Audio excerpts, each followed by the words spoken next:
നമസ്കാരം. വെറുതെ ഇങ്ങനെ സന്ദീപ് വാര്യർ കോൺഗ്രസിലേക്ക് പോയതല്ലേ.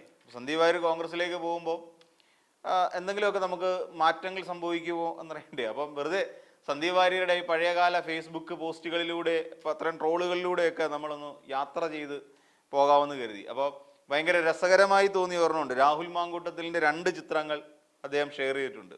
പാലക്കാട് തെരഞ്ഞെടുപ്പ് ആയതുകൊണ്ടാണ് ആദ്യം അതിനെക്കുറിച്ച് പറയുന്നത്.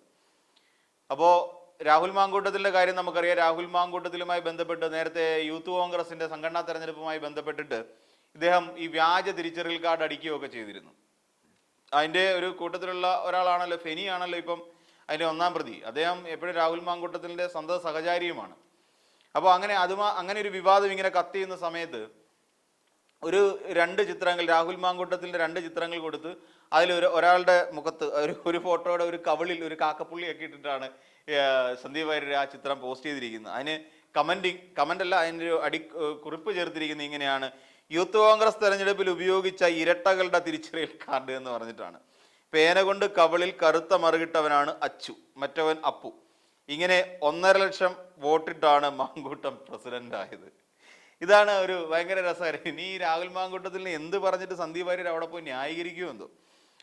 ഇങ്ങനെയൊക്കെ പറഞ്ഞ് രാഹുൽ മാങ്കൂട്ടത്തിന് വോട്ട് ചെയ്യണമെന്നൊക്കെ പറഞ്ഞുകൊണ്ട് എങ്ങനെ നോക്കും ഈ BJP-കാരുടെ മുഖത്ത്, അല്ലെങ്കിൽ ഈ പറയുന്ന നാട്ടുകാരുടെ മുഖത്ത് ഇദ്ദേഹം എങ്ങനെ നോക്കും? എൻ്റെ അമ്മ ആലോചിക്കാൻ പോലും വയ്യ. ഈ അപ്പു അച്ചു എന്നൊക്കെ പറഞ്ഞു കഴിഞ്ഞാൽ അണ്ണൻ തമ്പി എന്ന് പറഞ്ഞൊരു മമ്മൂട്ടി ചിത്രമുണ്ട്. ആ സിനിമയ്ക്കകത്തുള്ള ക്യാരക്ടേഴ്സാണ്. അതിനകത്ത് സലിംകുമാർ പറയുന്ന ഒരു സാധനമാണ്. സലിംകുമാർ ഇങ്ങനെ 2 പേരെയും തിരിച്ചറിയാൻ വേണ്ടിയിട്ട് ഫോട്ടോയിൽ മറുകിട്ട് വെക്കും. എന്നിട്ട് സലിംകുമാർ പോലീസുകാരനാണ്. ഇപ്പം ഇവരെ 2 പേരെയും തിരിച്ചറിയാൻ വേണ്ടി സലിംകുമാർ ഉപയോഗിക്കുന്നൊരു സൂത്രപ്പണിയാണ്. അപ്പോൾ എന്ന് പറയുന്ന പോലെയാണ്, പേന കൊണ്ട് കവിളിൽ കറുത്ത മറുകിട്ടവനാണ് അച്ചു, മറ്റവൻ അപ്പു. ഇങ്ങനെ 1.5 ലക്ഷം വോട്ടിട്ടാണ് മാങ്കൂട്ടം പ്രസിഡന്റ് ആയത്. കഷ്ടം. ഇതൊക്കെ മാറ്റി പറയേണ്ടി വരുമല്ലോ എൻ്റെ പൊന്ന് സന്ദീപ് വാര്യർ ജി. എന്നിട്ട് ഇനി നമ്മൾ നേരത്തെ പറഞ്ഞില്ലേ ഇദ്ദേഹത്തെക്കുറിച്ച് പറയുന്നത്, അതായത് രാഹുൽ ഗാന്ധിയെ കൊണ്ടുവന്ന് കോട്ടക്കലല്ല കുതിരവട്ടത്താണ് അഡ്മിറ്റ് ചെയ്യേണ്ടത്. ഇപ്പം അതും കൂടെ ചേർത്ത് നമുക്ക് വായിക്കാം.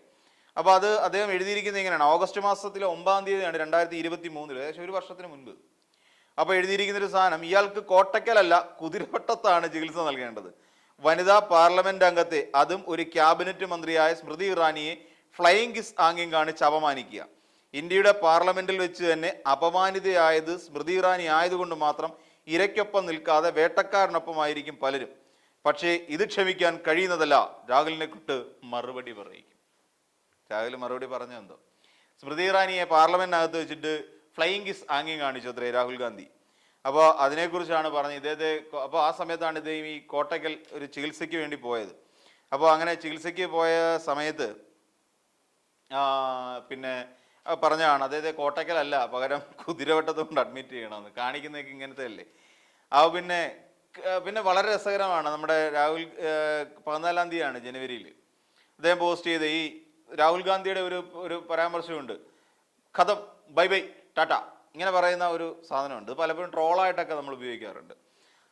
അത് ആ ഒരു ടൈറ്റിലൂടെ വെച്ചിട്ട്, അല്ലെങ്കിൽ ആ ഒരു സാധനം വെച്ചിട്ട് രാഹുൽ ഗാന്ധി, അതായത് രാഹുൽ ഗാന്ധിയുടെ സുഹൃത്തുമായിരുന്ന മിലിന്ദ് ദേവറ എന്ന് പറയുന്ന ആളിനെ ഷേക്ക് ഹാൻഡ് ചെയ്തുകൊണ്ട് നിൽക്കുന്ന ഒരു ചിത്രമുണ്ട്. അത് പങ്കുവെച്ചിട്ടാണ് മുംബൈ കോൺഗ്രസിന്റെ ഏറ്റവും മുതിർന്ന നേതാവും മുൻ കേന്ദ്രമന്ത്രിയും രാഹുൽ ഗാന്ധിയുടെ സുഹൃത്തുമായിരുന്ന മിലിന്ദ് ദേവറ കോൺഗ്രസിൽ നിന്ന് രാജിവെച്ചു. ഏക്നാഥ് ഷിൻഡെ നേതൃത്വം കൊടുക്കുന്ന ശിവസേനയിൽ ചേരുമെന്നാണ് റിപ്പോർട്ടുകൾ. ജോഡോയെ 2-ാം പേറവും ആദ്യ വിക്കറ്റ്, അങ്ങനെ പറഞ്ഞിട്ട് രാഹുൽ ഗാന്ധിയെ അധിക്ഷേപിച്ചിട്ടുണ്ട്. ഇനി ഞാൻ കഴിഞ്ഞൊരു വീഡിയോയിൽ സൂചിപ്പിച്ച പോലെ രാഹുൽ ഗാന്ധിയെ തന്തയ്ക്ക് വിളിക്കുകയും ജവഹർലാൽ നെഹ്റുവിനെ തന്തയ്ക്ക് വിളിക്കുകയും ചെയ്ത സംഭവമുണ്ട്. അത് 25 ജൂണിലാണ് സംഭവം നടക്കുന്നത്. ഇങ്ങനെയാണ്. നമുക്കറിയാം രാഹുൽ ഗാന്ധി ഭരണഘടനയും അതോടൊപ്പം തന്നെ അംബേദ്കറുടെ ചിത്രവുമൊക്കെ എടുത്ത് ഉയർത്തിപ്പിടിച്ചത് നമുക്കറിയാം. അപ്പോൾ അങ്ങനെ അതിനെക്കുറിച്ച് സന്ദീപ് വാര്യർ ജിയുടെ വളരെ മനോഹരമായ ഒരു സംഭവമുണ്ട്. ഒരു കൈയിൽ നെഹ്റു തോൽപ്പിക്കാൻ ശ്രമിച്ച ഭരണഘടനാ ശില്പി, മറുകൈയിൽ ഇന്ദിരാഗാന്ധി തോൽപ്പിക്കാൻ ശ്രമിച്ച ഭരണഘടന. ഒടുവിൽ കൊച്ചുമകന് അംബേദ്കറെയും ഭരണഘടനയെയും അംഗീകരിക്കേണ്ടി വന്നു. കാലം ഒന്നിനും കണക്ക് ചോദിക്കാതെ പോയിട്ടില്ല. അടിയന്തരാവസ്ഥയുടെ വാർഷിക ദിനത്തിൽ തന്നെ ഇന്ദിരയുടെ കൊച്ചുമകനെ കൊണ്ട് ഭരണഘടന കയ്യിലെടുപ്പിച്ചത് കാലം കരുതി വെച്ച പ്രതികാരം അല്ലാതെ എന്ത്. കൊള്ളാം, ഗംഭീരം. അടിയന്തരാവസ്ഥയുടെ വാർഷിക ദിനത്തിൽ തന്നെ ഇന്ദിരാഗാന്ധിയുടെ കൊച്ചുമകനെ കൊണ്ട് ഭരണഘടനയെയും അതോടൊപ്പം തന്നെ ഈ അംബേദ്കറുടെ ചിത്രം എടുപ്പിച്ച് കാലം കരുതി വെച്ച പ്രതിഷേധമാണ് എന്നാണ് പറയുന്നത്. പിന്നീട് പിന്നെ വേറെ കുറേ സാധനങ്ങളുണ്ട്. അതായത് ഈ കാശിയുമായി ബന്ധപ്പെട്ട് ഗ്യാൻവാബിയുമായി ബന്ധപ്പെട്ട കുറേ സാധനങ്ങൾ ഗ്യാൻവാബിയുടെ കാര്യത്തിൽ ബാധകമല്ല. അത് പ്ലേസസ് ഓഫ് വർഷിപ്പ് ആക്ട് എന്ന് പറയുന്നത് ഈ ഗ്യാൻവാബിയുടെ കാര്യത്തിൽ ബാധകമല്ല എന്ന് അലഹബാദ് ഹൈക്കോടതിയിൽ വിധിയുണ്ട്. അങ്ങനെ തുടങ്ങി കുറേയധികം ഗ്യാൻവാബി ക്ഷേത്രവും അയോധ്യയിലെ അഭിപ്രായമൊക്കെ വെച്ചിട്ട് കുറേ. എന്നിട്ട് കഴിഞ്ഞ ഒരു ദിവസം 2020 ഇതുപോലെ ഒരു സംഭവം, ഹാർപ്പിക് കീടാണുകൾ തലപ്പുറത്തേക്കിട്ട് പറയുകയാണ് ആ 150 കോടിയിൽ തങ്ങളില്ലെന്ന്, അല്ലെങ്കിൽ നിങ്ങളെയൊക്കെ ആര് കണക്കിൽ കൂട്ടിയിരിക്കുന്നു, ഗെറ്റ് ഔട്ട് ഹൗസ് എന്ന് പറഞ്ഞിട്ടുണ്ട്. അന്നൊരു വലിയ വിവാദം ഉണ്ടായിരുന്നു, 130 കോടി എന്നൊക്കെ പറഞ്ഞിട്ട്. അപ്പം പിന്നെ മുത്തലാഖുമായി ബന്ധപ്പെട്ട് അദ്ദേഹത്തിൻ്റെ ഒരു നിരീക്ഷണം ഉണ്ടായിരുന്നു. മുത്തലാഖ് കേസ് തോറ്റു, അയോധ്യ കേസ് തോറ്റു, റഫേൽ കേസ് തോറ്റു, RSS രാഹുൽ ഗാന്ധി കേസിൽ തോറ്റു, ആർട്ടിക്കിൾ 370 കേസിൽ തോറ്റു തൊപ്പിയിട്ടു, കപിൽ സിബൽ സീനിയർ വക്കീൽ ഒരു കൊഞ്ഞാണ്. ഇങ്ങനെയൊക്കെ പറഞ്ഞിട്ട് വളരെ രസകരമായ കുറേ സാധനങ്ങളാണ് അന്ന് അദ്ദേഹം എഴുതിയിട്ടുണ്ടായിരുന്നത്. പിന്നെ രാജ്യം മുഴുവൻ അയോധ്യ തരംഗത്തിൽ ആറാടവേ നോർത്ത് ഈസ്റ്റിലെ ഏതോ ഗ്രാമത്തിലെത്തിയ ജോഡോ യാത്ര, അമ്മച്ചി ഈ KC വേണുഗോപാൽ ഹൈബീഡിന് ഇതുവഴി പോകുന്നത് ദേഖി. അത് ഈ യോധയിലെ ജഗദീഷ് ശ്രീകുമാറിൻ്റെ ഒരു മീം വെച്ചിട്ടാണ് അദ്ദേഹം അത് സെറ്റ് ചെയ്തിരിക്കുന്നത്. അങ്ങനെ തുടങ്ങി നിരവധി രസകരമായ അതിൻ്റെ ഇടയിൽ പറയുന്നത് സുൽത്താൻ ബത്തേരിയെ കുറിച്ച് ഗണപതി വട്ടമാക്കണമെന്ന് പറഞ്ഞിട്ടൊരു വിവാദം ഉണ്ടാക്കിയല്ലോ നമ്മുടെ സുരേന്ദ്രൻ. അതിനും സുരേന്ദ്രനെ സപ്പോർട്ട് ചെയ്തുകൊണ്ട് ഏപ്രിൽ മാസത്തിൽ 11-ാം തീയതി അദ്ദേഹം പോസ്റ്റ് ഇട്ടിട്ടുണ്ടായിരുന്നു, കേരള സർക്കാർ രേഖയാണ്, സുരേന്ദ്രനാണ് ശരി, സുൽത്താൻ ബത്തേരിയില്ല ഗണപതി വട്ടം, രേഖ മുക്കുന്നതിന് മുമ്പ് ആവശ്യക്കാർ സ്ക്രീൻഷോട്ട് എടുക്കണം. എന്താ ഇതല്ലേ. അപ്പോൾ അങ്ങനെ തുടങ്ങി നിരവധി കാര്യങ്ങൾ. പിന്നീട് വളരെ ശ്രദ്ധിക്കേണ്ടത്, കഴിഞ്ഞ 2023 ഒക്ടോബർ മാസത്തിൽ അദ്ദേഹത്തിൻ്റെ ഒരു എഴുത്തുണ്ടായിരുന്നു, അത് ഭയങ്കര രസമാണ്. കോൺഗ്രസ്സുകാരെ ചുറ്റിപ്പറ്റിയിട്ടാണ് പറച്ചിലെ. കോൺഗ്രസ് നേതാക്കൾക്ക് മുസ്ലിം ലീഗുകാരെ ഭയന്ന് സ്വന്തം പാർട്ടിയുടെ അഭിപ്രായം പോലും പറയാൻ സാധിക്കാത്ത അവസ്ഥയായി. അയ്യോ, വലിയ കഷ്ടമായിപ്പോ അല്ലേ. കേരളത്തിലെ കോൺഗ്രസിനെ ഇപ്പോൾ പച്ചക്കൊടി പുതപ്പിച്ച് കിടത്തിയിരിക്കുകയാണ്. പണ്ട് ബ്ലാക്ക് മെയിൽ ചെയ്ത് 5-ാം മന്ത്രിയെ പാണക്കാട് നിന്നും പ്രഖ്യാപിച്ച പോലെ കോൺഗ്രസിന്റെ അജണ്ടകളും ഇപ്പോൾ നിശ്ചയിക്കുന്നത് പാണക്കാട് നിന്നാണ്. ലീഗിന്റെ ഭീഷണിക്ക് വഴങ്ങുന്ന കോൺഗ്രസിന്റെ ഭീരുത്വം അവരുടെ പരമ്പരാഗത ഹിന്ദു ക്രൈസ്തവ വോട്ടുകൾ നഷ്ടപ്പെടുത്താൻ പോവുകയാണ്. ഇങ്ങനെയൊക്കെ പറഞ്ഞിട്ട് സന്ദീപ് വാര്യർ കുറേ അധികം നല്ല രസകരമായ എഴുത്തുകൾ പലതും എഴുതിയിട്ടുണ്ട്. അതിനിടയിൽ അദ്ദേഹം തന്നെ പോസ്റ്റ് ചെയ്തതാണ് ലഡു പ്രസാദത്തിൽ ബീഫ്. എവിടെ? തിരുപ്പതിയിൽ ലഡു പ്രസാദത്തിൽ ബീഫിന്റെ അംശം കണ്ടെത്തിയതുകൊണ്ട് ഒരു ചാനൽ നൽകിയിരിക്കുന്ന ബൈറ്റ് ഒക്കെ ഉണ്ടായിരുന്നു അവിടെ. അപ്പോൾ തെരഞ്ഞെടുപ്പ് പെരുമാറ്റച്ചട്ടം നഗ്നമായി ലംഘിച്ച് രാജ്മോഹൻ ഉണ്ണിത്താന്റെ വർഗീയ പ്രചരണം കർണാടകയിൽ. നടപടി ആവശ്യപ്പെട്ട് ഇലക്ഷൻ കമ്മീഷന് വീഡിയോ അയച്ചു കൊടുത്തിട്ടുണ്ട്. നമ്മളൊക്കെ RSSനെ എതിർക്കുന്നവരാണെന്നും മുസ്ലിങ്ങൾക്കെതിരെ മത്സരിച്ച് BJP വിജയിപ്പിക്കരുതെന്നുമാണ് ഉണ്ണിത്താന്റെ ഉദ്ബോധനം. അതും SDPIക്കാരോട്. പുറമേക്ക് മതേതരത്വം പറയുന്ന കോൺഗ്രസിന്റെ, ശ്രദ്ധിച്ചോണം, പുറമേക്ക് മതേതരത്വം പറയുന്ന കോൺഗ്രസിന്റെ പച്ചയായ വർഗീയ പ്രചാരണമാണ് ഉണ്ണിത്താന്റെ വാക്കുകളിൽ വ്യക്തമാകുന്നത്.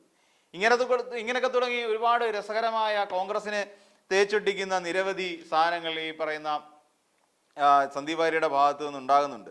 അതിനിടെ എനിക്ക് വളരെ രസകരമായി തോന്നിയ ഒരു സാധനമുണ്ട്. പെട്ടെന്ന് സന്ദീപ് വാര്യർ കോൺഗ്രസ് ചേർന്നു എന്ന് പറഞ്ഞൊരു വാർത്ത വന്നപ്പോൾ തന്നെ എനിക്ക് തോന്നിയാണ്, തെമ്മാടി വിളിയുണ്ട്.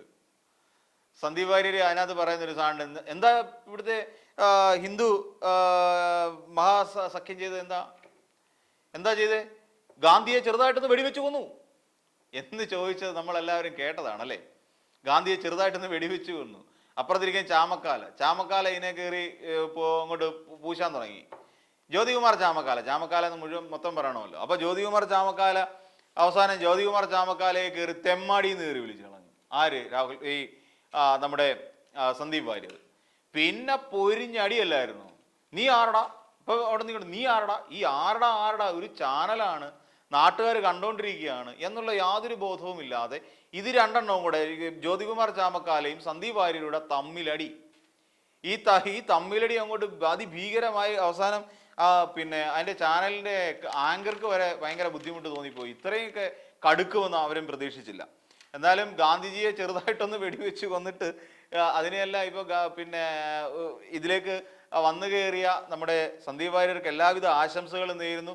ഇനിയും ചാമക്കാലയുടെയും ആ ഒരു സീൻ കാണുമ്പോൾ എനിക്ക് ഓർമ്മ വരുന്നത് ഈ മഴ പെയ്യുന്നു മദ്ദളം കൊട്ടുന്നു എന്ന് പറയുന്ന ഒരു സിനിമയുണ്ട്, പ്രിയദർശന്റെ സംവിധാനത്തിൽ ഇറങ്ങിയ. അപ്പം അതീവ തുടക്കം മുതൽ ഒടുക്കം വരെ ചിരിയുള്ള ഒരു സിനിമയാണ്. അതിൽ പപ്പുവും ജഗതിയും 2 ക്യാരക്ടർ ചെയ്യുന്നുണ്ട്. എന്നിട്ട് ഒടുവിൽ ഇവർ തമ്മിൽ ഇണങ്ങുന്ന ഇവർ കണ്ടു കഴിഞ്ഞ് ഈ ജഗതി ശ്രീകുമാറും പപ്പുവും തമ്മിലുള്ള ഫൈറ്റ് കൂടുതൽ അതിനകത്ത് നടക്കുന്നുണ്ട്.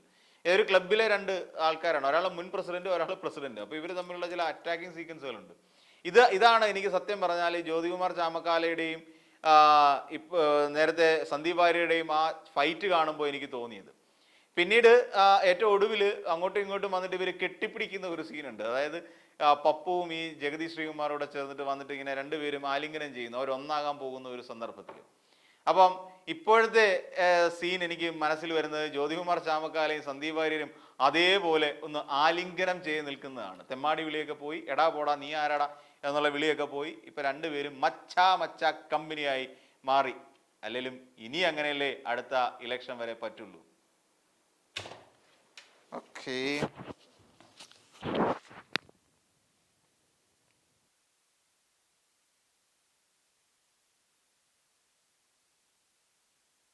ഈ വീഡിയോ നിങ്ങൾക്ക് ഇഷ്ടമായാൽ ലൈക്ക് ചെയ്യുക. കൂടുതൽ വീഡിയോകൾക്കായി യോഗനാഥം ന്യൂസ് ചാനൽ സബ്സ്ക്രൈബ് ചെയ്യുക.